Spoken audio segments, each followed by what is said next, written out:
March 2nd, 1945, 14:10 hours. U.S. POW hospital compound, near Reims, France. The first thing that hits you is the smell. Not the sharp rot of a frontline aid station. Not the overpowering sweet stink of gangrene. Alcohol. Carbolic. Soap. Freshly boiled linen. It hangs in the air under the canvas roof like a declaration. This is not the Eastern Front. Under a row of bare bulbs strung on a sagging wire, American corpsmen move between cots, sleeves rolled up, dog tags clinking softly against sweat-damp undershirts. Bottles of plasma hang on improvised hooks, broom handles lashed to tent poles, clear tubes snaking down into the arms of wounded German prisoners. The cots are standard U.S. Army issue. The bodies on them are not. Field gray tunics lie folded at the foot of beds, collar patches and Luftwaffe eagles neatly stacked. In their place, bare chests, bandaged ribs, shrapnel-puckered shoulders. At the end of the ward, 3 women watch. Their uniforms are as gray as the snow outside, skirts brushing regulation boots, Red Cross brassards snug on their sleeves, small metal badges pinned, just so. They stand together with the unconscious precision of people who've been drilled to march in step. Auburn Schwester, head nurse, Lieselotte Brandt is the tallest of the 3, blonde hair coiled beneath her cap like a rope. Her mouth is set in a thin line that could be disapproval or simply habit. Beside her, Schwester Anya Muller, 24, adjusts the cuff of her POW issue jacket with a sharp little tug. There's a smudge of dried blood near the hem that isn't hers. She noticed it immediately and has been resisting the urge to scrub at it for the last 20 minutes. On her other side, Greta Vogel, the youngest, shifts her weight, eyes darting from cot to cot with a mixture of curiosity and something close to resentment. Behind them, a U.S. military police sergeant leans against a tent pole, carbine slung, watching with the detached patience of someone on a long, dull shift. On the next cot, over, an American medic in an M43 jacket leans in to check a prisoner's pulse. He's dark-haired, sharp-featured, fatigue cap pushed back on his head so that sweat-dark hair curls at his forehead. Lieutenant James Holloway, MC, is stenciled faint on his jacket pocket. He doesn't look up as he speaks. Pressure is holding, he says to the corpsman beside him. Keep that plasma drip steady, O'Keefe. I'm not telling the colonel we lost another one to shock because you wanted to smoke. Yes, sir, O'Keefe mutters, adjusting the clamp on the tube. Holloway moves to the next bed, stethoscope already in hand. Behind him, Anya snorts softly. So this is the mighty American Medical Corps, she murmurs in German. So many bottles. So much equipment. She lets the last word drip with contempt. Greta's eyes widen. They have a lot, she says, almost despite herself. Look at all that plasma. We were lucky to see 1 bottle a month in Metz. Lieselotte presses her lips together. Of course they have supplies, she says. They ship their war over an ocean in luxury. They don't know what it is to boil the same bandage 3 times because the next train will not come. Her gaze flicks over the ward, the clean sheets, the stacks of dressings, the neat trays of instruments laid out on enamel. Softness makes men weak, she adds, mostly for herself. They pamper their wounded and expect us to be impressed. Near the entrance flap, a cold gust sneaks in, stirring the tent wall. You can almost feel the outside, slush underfoot, the distant grumble of trucks on a muddy road, the faint rumble of bombers far overhead, heading somewhere east. An MP approaches, hands tucked into his field jacket pockets. Ladies, he says in accented German, searching for words he's been practicing. You see, we treat your manner good, yes? Not barbarish. He mangles the last word, but the meaning comes through. Anya's eyes flash. We treated your prisoners well, too, she says. When we had any. He doesn't catch the nuance. He hears the tone. He offers a tight, slightly irritated smile and retreats, boots squeaking on the damp duckboards. Holloway finishes listening to a chest and scribbles something in English on the chart at the foot of the bed. Temp steady, drainage normal, increased penicillin dose. Penicillin, Greta reads aloud, sounding the foreign word out. She's picked up enough English abbreviations over the last few months, PX, Chow GI, to recognize new ones. Have you ever actually seen it? She whispers. The real thing, not the stories. We had sulfonamides, Lieselotte says curtly. Powder, tablets, not miracles in bottles. She watches as O'Keefe draws clear liquid into a syringe, taps out the bubbles, and plunges the needle into a German arm with brisk efficiency. Look at them, she says, voice dropping. They act as though saving our men makes them noble. Greta hesitates. And doesn't it? She asks. A little. Anya all but bristles. Don't be naive, she snaps. This is propaganda in white coats. Of course they fling penicillin around. They need us to go home and tell the world how kind they were. Her eyes are hard. They never show the camps at home, she adds. The firebombs. Dresden. Lieselotte doesn't rebuke her. She feels the same twist in her gut every time she thinks of the last Red Cross train she saw, crowded, undersupplied, crawling past bomb craters to a front that had already moved. Here, in this tent, with its humming generators and humming Americans, the contrast feels obscene. Holloway finally turns their way. His eyes register the three gray-uniformed women, their POW armbands, their Red Cross pins. Nurses? He asked the MP in English. Yeah, the sergeant says. Rhodes Cruz. Came in with that badge from Nancy. They just watch and make faces. Holloway snorts faintly. He steps toward them, wiping his hands on a towel. Ladies, he says in careful German, the words stiff from disuse. You were nurses? Kriegslazarett. Lieselot lifts her chin. Aber in Schwester, she says. Field Hospital East of Metz. Before your Sherman tanks decided our surgery tent was a convenient road. He doesn't flinch. I'm Lieutenant Holloway, he says. We are short of hands. If you want to be useful, you can help change dressings. Or you can stand there and criticize my technique from a distance. Your choice. Anya's mouth tightens at the challenge. With your luxury, she says. Endless cotton, endless iodine, endless glass bottles. It does not take skill to heal when the world sends you everything. Holloway regards her for a beat. You think supplies make this easy? He says, English slipping back into his voice. You want a bedpan and a stack of charts? Be my guest. Otherwise, stay out of my way. He turns back to his patients, conversation over as far as he's concerned. Anya bristles. Greta looks down, cheeks coloring. Lieselot watches Holloway move down the row, stethoscope, penlight, chart, again and again. He doesn't swagger. He doesn't boast. He just works. You see, Anya mutters. Arrogant. They think they invented mercy. Lieselot opens her mouth to agree. And then the lights flicker. It's subtle at first. A little dimming, a metallic buzz. Then a corporal shoves the flap aside and bursts into the ward, breath smoking in the cold. Lieutenant, he calls in English. You're going to want to see this. We got birds coming in. Bad ones. Holloway looks up sharply. American, he asks, already stripping off his outer jacket to free his arms. Luftwaffe, the corporal says. Prisoner transports from a forward strip. Bunch of shot-up pilots they snagged before they made it back east. Colonel says they're ours until they die or talk, whichever comes first. Across the ward, Greta's hand flies to her mouth. Flieger, she whispers. They have our pilots. Anya's eyes widen despite herself. Lieselot feels her heart give a traitorous little kick. Luftwaffe boys were always different. Not better, not nobler, but touched by a sheen of glamour the mud-slogging infantry never had. The posters showed them with scarves and goggles, grinning in the sun. Holloway is already moving. O'Keefe, clear the end of the ward, he snaps. Get fresh drapes on those table frames. We're turning them into or overflow. Jenkins, tell the lab we're going to need every unit of type plasma they've got. And get those penicillin vials out of the lock cabinet. We're done rationing for today. The tent explodes into motion. Cots are shifted. Lamps are moved. A tray of instruments rattles as someone bumps it, the metal singing. Outside, there's a new sound under the drone of distant bombers. Truck engines. Multiple. Gears grind as they lurch to a stop near the hospital compound. You three. Holloway barks, pointing at the German nurses without looking up. You've seen trauma before. You don't like how we do it? Here's your chance. You want to help your men? Get your hands ready. He tosses a bundle of clean aprons onto a nearby chair.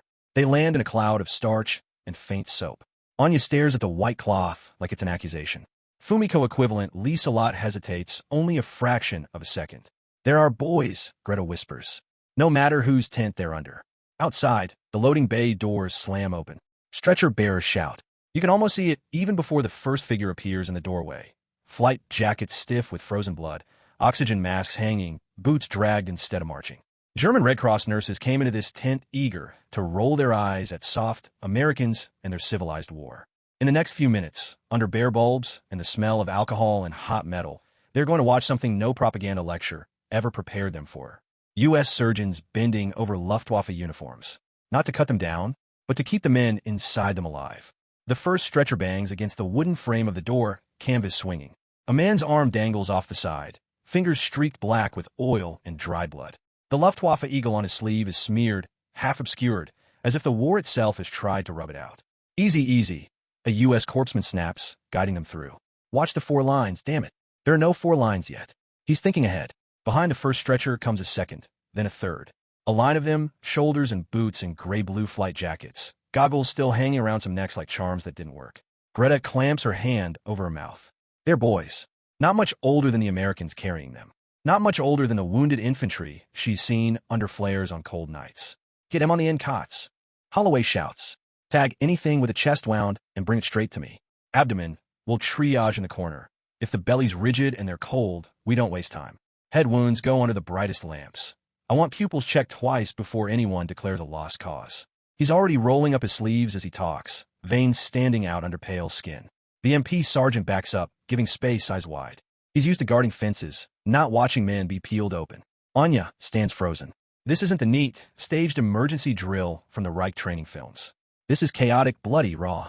The first pilot they drop onto the makeshift operating table is blonde, his hair matted with sweat, a smear of soot on his cheek under his oxygen mask. His name tag, half-torn, reads Feldwebel K. Reinhardt. His flight jacket is stiff with frozen blood over his right side. A hole the size of a fist gapes in the leather. Holloway grabs scissors. Cut it, he says to O'Keefe. O'Keefe starts to go for the zipper. Not like a prom dress, genius, Holloway snaps. Fast. He slices up the seam, leather parting to reveal the tunic, then the shirt, both stuck to skin where blood has glued them down.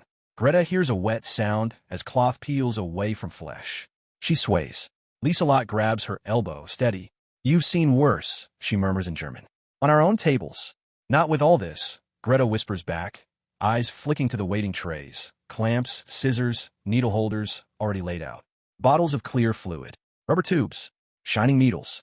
Not the mismatched oddments she grew used to. Army surplus, whatever wasn't stolen or bombed last week. Holloway presses his fingers into the pilot's neck. Pulse thready, he says. RESP shallow. He's circling the drain. Get a plasma bottle up now. A corpsman hooks a bottle onto a hastily rigged stand, an old rifle barrel lashed upright to a tent pole. He jabs a needle into the pilot's arm, tapes it down with practice speed. Pale amber fluid starts to drip down the tube. The German nurses exchange a look. Plasma, Lieselot says quietly. Real plasma. They'd heard about it.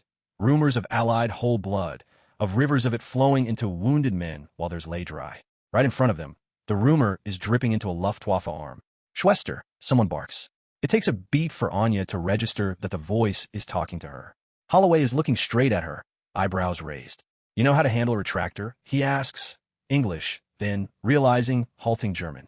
Halt I want. Open. She blinks. Yes, she says before she can think better of it. Good, he says. Wash your hands. Twice. Then get over here. He jerks his head at a battered basin. For a second, pride fights with something else in her chest. Then she moves, almost on instinct, sleeves shoved up, hands plunging into the cold, stinging water.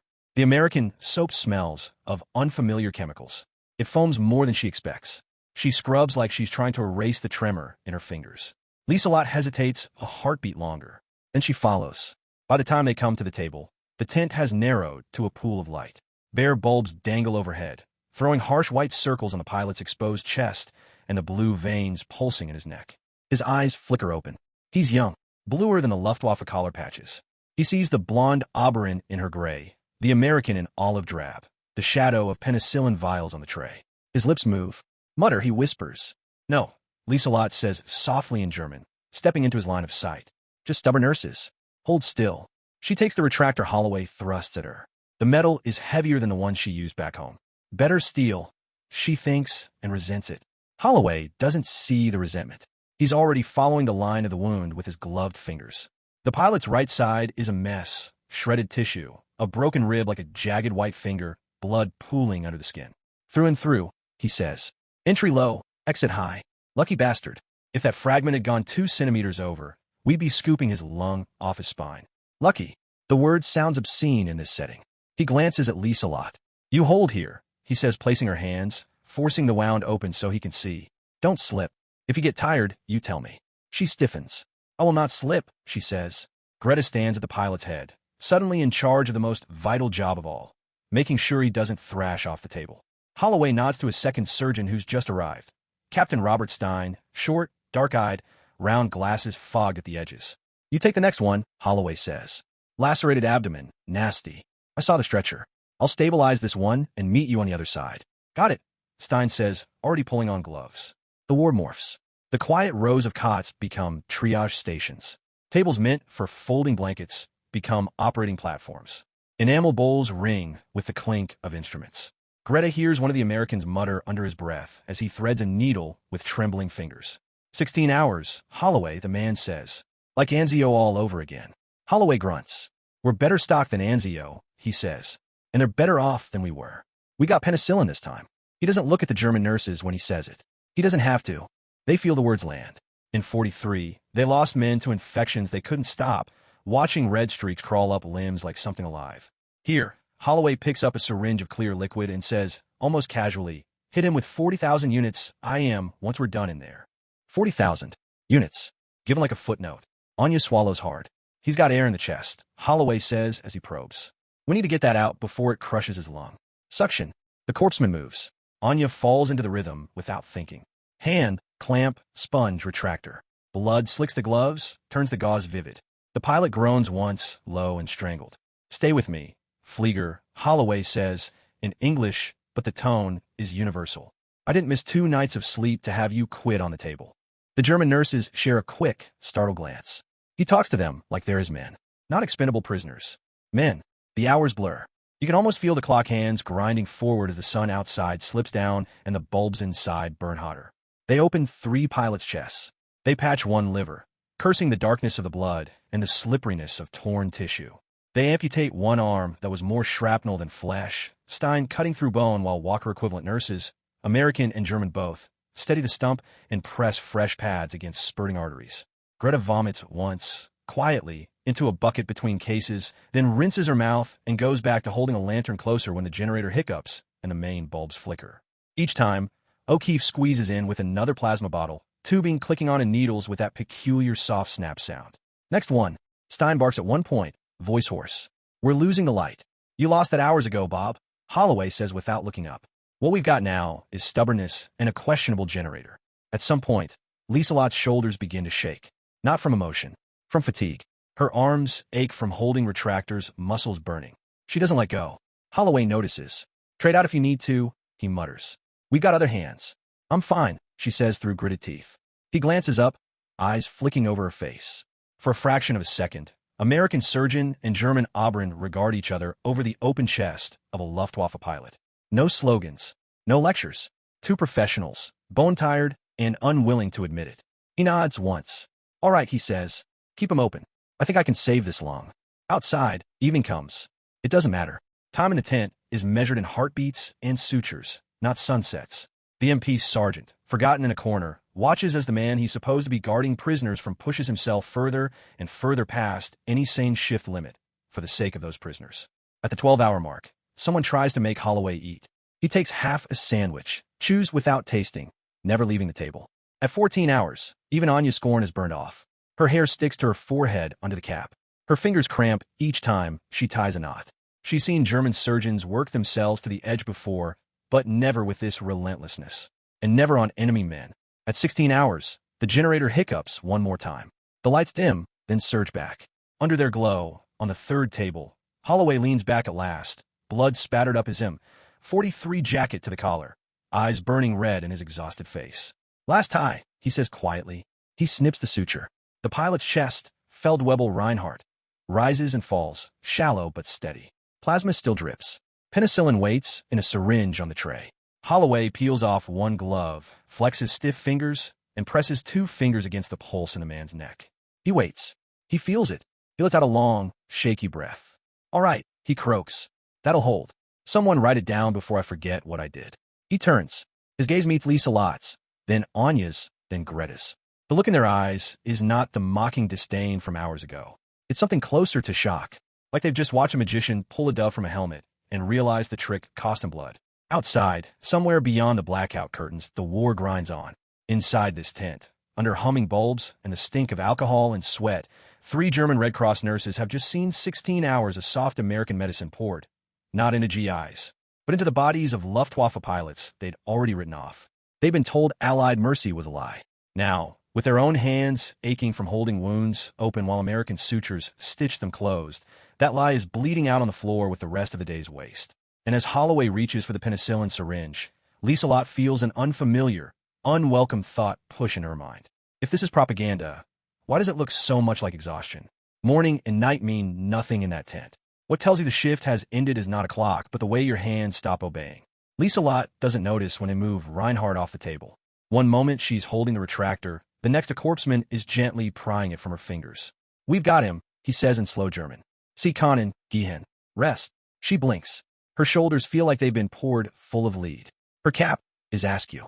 A strand of hair has glued itself to her cheek with sweat. Across the table, Anya flexes her fingers, watching her gloves tug at the skin underneath.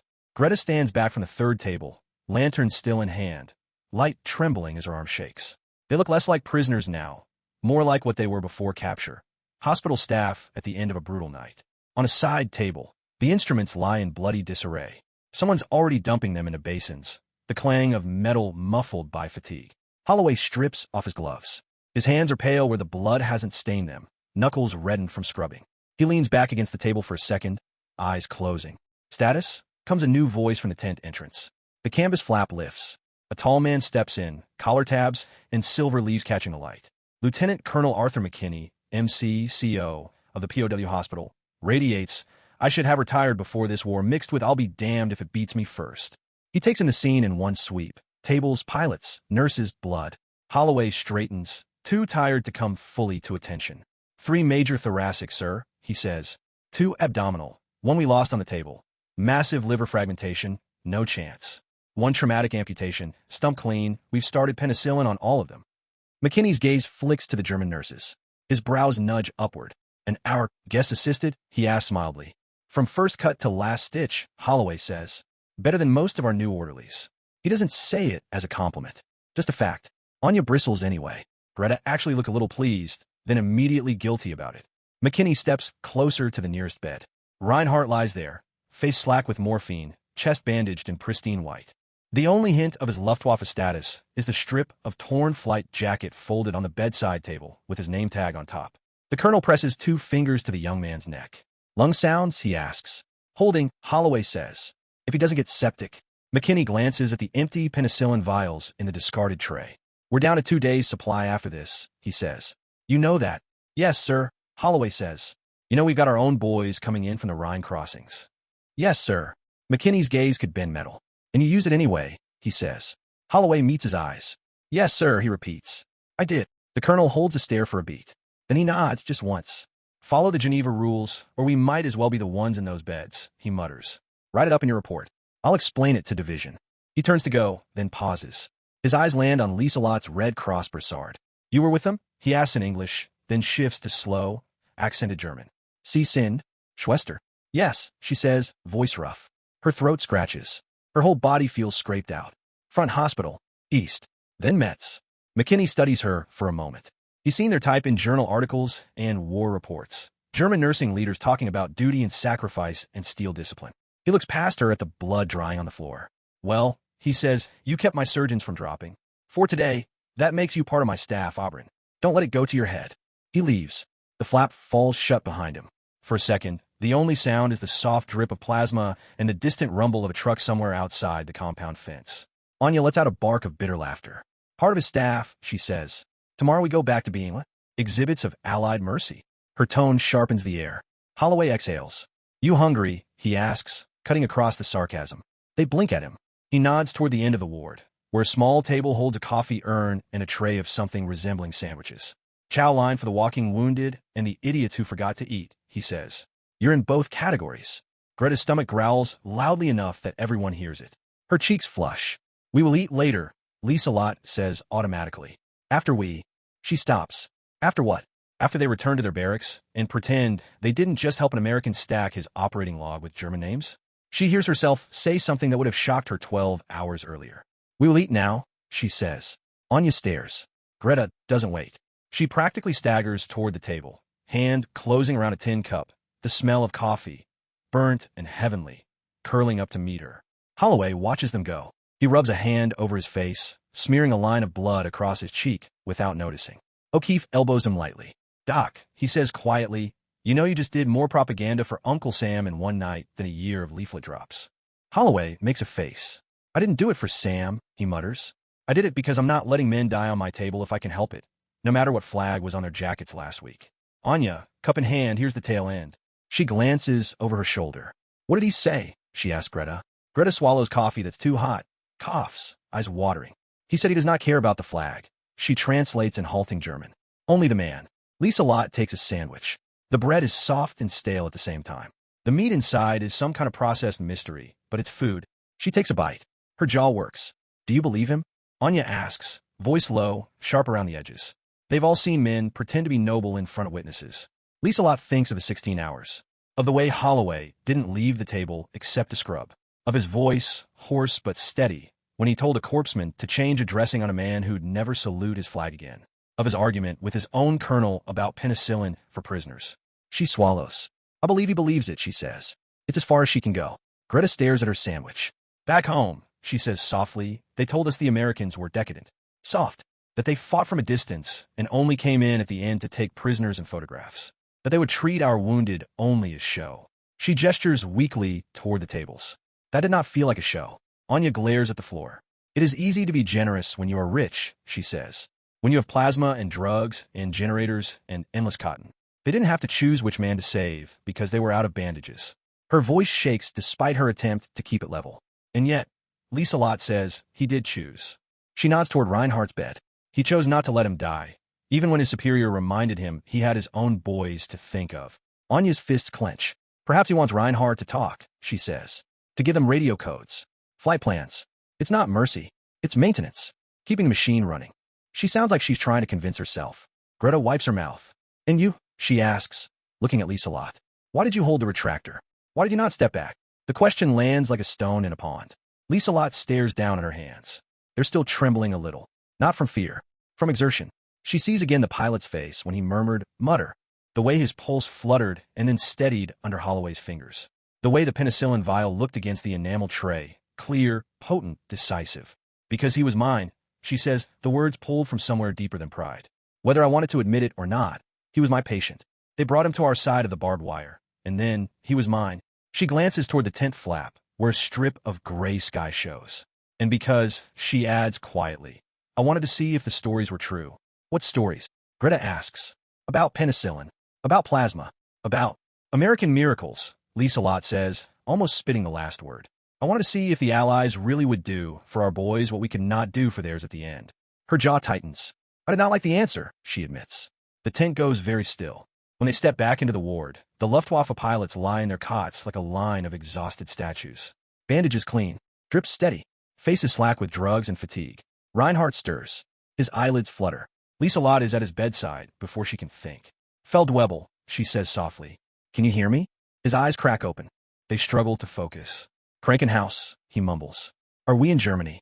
His voice is rough. Sandpaper on stone. No, she says. France. His gaze skitters past her shoulder. He freezes. He sees the olive drab, the American flag patch, the foreign faces. Panic starts to rise.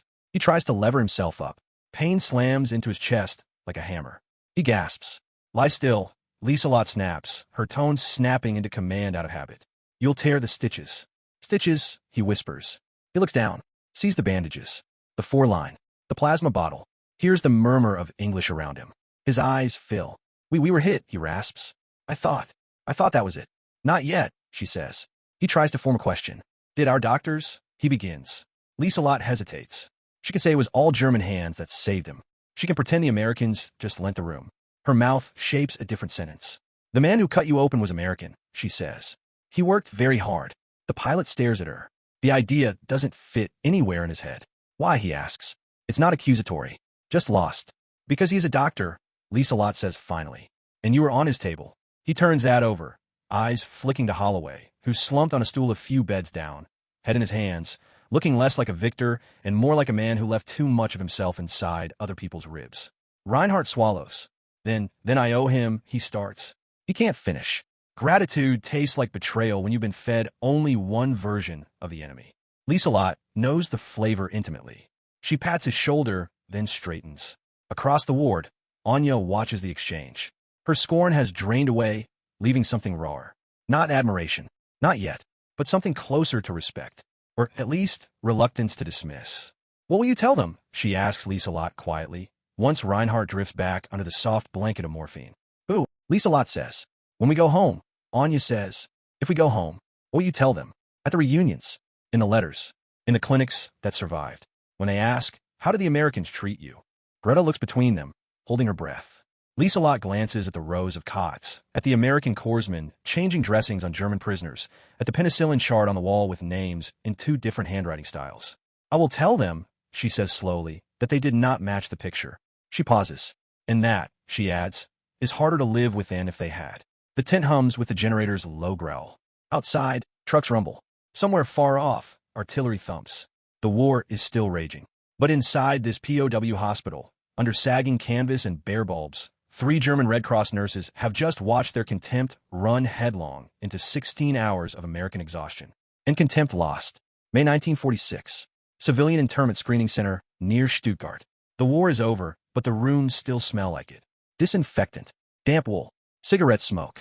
A stack of files sits on a metal desk in front of Captain Ellen Klein, U.S. Army Nurse Corps, now attached to a joint Allied denazification board.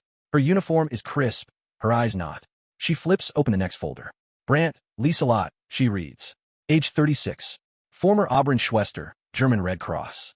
Captured Lorraine, 1944. Transferred POW Hospital, Reims Sector, 1945. There's a memo clipped to the inside. Assisted in surgery on wounded POW pilots under U.S. medical staff. Behavior cooperative. She looks up. Across the table, Lisa Lott sits very straight, hands folded in her lap, civilian dress pressing stiffly against American-issued chair. Her hair is shorter now, more gray threaded through the blonde. The Red Cross brassard is gone. In its place, a plain coat with a mended cuff. Captain Klein studies her. We are reviewing your status, she says in careful German, to determine whether you may return to nursing in a civilian capacity. Lisa Lott nods once. She's been in too many such rooms, first with Wehrmacht doctors, then Allied interrogators, to waste words. Klein glances at the memo again. You worked with American surgeons at a POW hospital, she says. Near Reims. Ja, Lisa Lott says. Klein leans back. I could use some of your experience, she says. I was in a field unit in Italy. We saw things. I imagine you did too. She offers a faint, wry smile. They say nurses are the ones who carry the details of a war, she adds. Lisa Lott doesn't smile back. She does let out a breath she didn't know she was holding. What do you wish to know? She asks. Klein taps the memo. It says here, she reads, you initially expressed hostility toward Allied medical personnel, later provided significant assistance in treatment of German POW aircrew. She looks up. What changed? She asks. From hostility to assistance. Lisa Lott hesitates. It would be easy to say hunger, to say necessity, to say fear of punishment. Those are all parts of it. They're not the heart. They bled, she says finally. Klein's brow furrows. Who? She asks. The Americans, Lisa Lott says. Your surgeons. They bled on our boys. With them. For them. She reaches up, almost unconsciously, to touch a spot on her own collar where Holloway's jacket sleeve had brushed her that night, smearing his blood across her gray. They did not stand back and point, she says. They did not supervise mercy. They were in it. Up to the elbows. Klein is quiet for a long moment. I had a German doctor in Anzio, she says slowly. Prisoner. Helped us with shattered legs when we were shorthanded. For weeks I thought of him as that German. Then one night, I realized I knew the sound of his cough better than half the men in my own unit. She tilts her head. I suppose he would say the same about us, she murmurs. She flips a page. It's a typed report, stamped and re-stamped. POW Medical Operations Log. Reims Sector. Do you remember Lieutenant James Holloway? She asks. The name lands like a small stone in Lisa Lott's chest. She hears again the hoarse, edged voice. We don't ration today. The muttered argument with McKinney about our boys and their boys. Yes, she says. He worked very hard. Klein nods, lips pressing together. He died in 45, she says quietly, in a Jeep accident outside Frankfurt. We got the letter in Italy. Your pilots lived longer than he did. The tent in Reims flickers back in Lisa Lott's mind. The hot bulbs, the damp earth, Reinhardt's pulse under her fingers. He would be unhappy to hear that, she says, half to herself. Klein smiles faintly. You think so? She asks. He thought very highly of his own boys, Lisa Lott says. He used your penicillin, your plasma, as though he could stretch them across the front line by sheer stubbornness. To use so much on ours, she shakes her head. He'd say it was badly calculated. And what do you say? Klein asks. Lisa Lott looks at her. I say that if there is any decency left in our profession after this war, she says slowly, it is because people like him, and perhaps like me, chose patience over flags. For a few hours, at least. Klein studies her face. Do you still think American medicine is soft? She asks. She doesn't quite hide the challenge. Lisa Lott exhales through her nose. No, she says. Soft hands do not shake that long after 16 hours. Klein nods once. That's going in the file, she says, whether you like it or not. She marks the paper. Recommendation, no bar to civilian practice. Strong clinical experience. Exhibited professional conduct across lines. She signs her name. Last question, she says looking up. When your countrymen buy you coffee and ask, how do they treat you? What will you tell them? It's the same question Anya asked in the tent. It lands with the same weight. Lisa Lott considers. I will tell them we were prisoners, she says. We were counted, tagged, watched. There was nothing soft about that. She pauses. And I will tell them, she adds, that I watched American surgeons sew German pilots back together until their own hands bled. That they used drugs on us we had never seen. That they cursed when we died and slept in chairs when we lived. Her jaw tightens. And I will tell them, she finishes quietly, that believing all Americans were monsters was easier than knowing some of them were good doctors. Klein's gaze softens. That sounds honest, she says. It is unbearable, Lisa Lott replies. June 1959. Municipal Hospital, Cologne, West Germany. The post-war hospital smells different. Flat white paint. Steam. Freshly autoclaved steel. In a glass-walled teaching room off the main surgical ward, a dozen young nurses sit on benches, notebooks open on their laps. At the front of the room, a blackboard is covered with chalk diagrams of lungs, ribs, little arrows showing bullet paths. A woman in her late 40s taps the board with the chalk. Her hair is shorter now, marked with gray, but her posture is the same straight line it was under canvas in France. Oberin Lisa Lott Brandt, back in a German hospital, this time under a different flag. Penicillin is not a miracle, she says, tone crisp. It is a tool, a sharp one. You do not swing it blindly. She underlines a word, Dosierung, dosage. You must know when to use it, she says, and when it is already too late. A hand goes up in the front row. Schwester Oberin, a young nurse, says, Where did you first see penicillin? In Frankfurt? After the war? The question is innocent curiosity. It hits like shrapnel. Lisa Lott sees, for a heartbeat, bare bulbs swinging over a tent, the glint of a syringe labeled in English, Feldwebel Reinhardt's chest rising under foreign bandages. No, she says. She hesitates. Then, for perhaps the first time in a classroom, she tells the truth without trimming it to make it easier. I saw it in a U.S. Army tent, she says, above Reims, on the wrong side of the barbed wire. The young nurse frowns. You mean as a prisoner? She asks. Yes, Lisa Lott says. A murmur ripples through the room. She's discussed her captivity before in vague terms. Held as POW medical staff. Assisted in hospital. Never like this. Did they share their methods with you? Another asks. The Americans? Lisa Lott huffs a short, humorless laugh. They shared their nights, she says. Their exhaustion. Their mistakes. Their arguments with their own superiors about who deserved drugs. She sets the chalk down. For 16 hours, she says quietly. I watched a man in an American jacket fight for the life of a Luftwaffe pilot with more fury than some of our surgeons had left for their own. She looks around the room. I'm telling you this, she says, not to make you admire America, or to ask you to forget what fell on Dresden or Hamburg. I'm telling you so that when you think of the enemy, any enemy, you remember that there may be a hand somewhere under a foreign sleeve, sewing up a body that wears your uniform. She lifts her own hand, flexes the fingers. This, she says, is the only side a nurse is truly allowed to be on. There's a silence that isn't quite comfortable, isn't quite hostile. It's the silence of young people realizing the neat stories they were given about villains and heroes have wrinkles. At the back of the room, a man in a neat suit stands quietly, a file under his arm. He's an administrator, new, keen on modernizing hospital. He has a telegram in the folder in his hand. From U.S. Army Medical Historical Division to Brandt, Lisa Lott, Cologne Municipal Hospital. Reference your POW Medical Service, 1945. Surgeon formerly attached to Reims POW Hospital submitted report citing your assistance. Query. Willing to contribute account for Allied Medical History Project? He'll give it to her after the lecture. She'll read it in the staff room, fingers tightening on the thin paper. For a long time, she'll stare at the line, citing your assistance. An American file, with her name, not as prisoner or subject, as assistance. She never does write back, but she takes the letter home, puts in the same box as her old Red Cross brassard. Sometimes, on nights when the ward is quiet and the city hums beyond the windows, she takes it out, runs her fingers over the English words, thinks of a man named Holloway she never got to thank, thinks of how his hands shook when he pressed penicillin into a vein that wore an enemy tag, thinks of the pilots who went home with American stitches holding German skin together, and of the nurses herself, Anya, Greta, who went home with American habits stitched into their hands. Because in the end, this story isn't really about Reims, or one tent, or even one 16-hour shift. It's about three certainties that went into that ward and didn't make it out. The German nurse's certainty that Allied mercy was a lie. The American sergeant's certainty that POWs were numbers, not men. The young pilot's certainty that capture meant neglect at best. All of them collided under bare bulbs and the hiss of a temperamental generator. They watched American medics in blood-soaked dim 43 jackets work themselves half to death not for propaganda photos, not for laurels, but for vital signs on men who had tried to kill their own countrymen days before. They watched plasma bags swing over cots that once soared over the Reich. They saw penicillin, this whispered miracle, driven into Luftwaffe arms as if the bottles had never heard of borders. They'd been told Allied mercy was a lie. They found out the hard way that the lie was simpler than the truth. The truth was unbearable and therefore unforgettable. That compassion can show up in the wrong uniform. That skill can cross barbed wire. That a suture line doesn't care what eagle used to sit on a man's chest. The war would end. Flags would change. Stories would harden.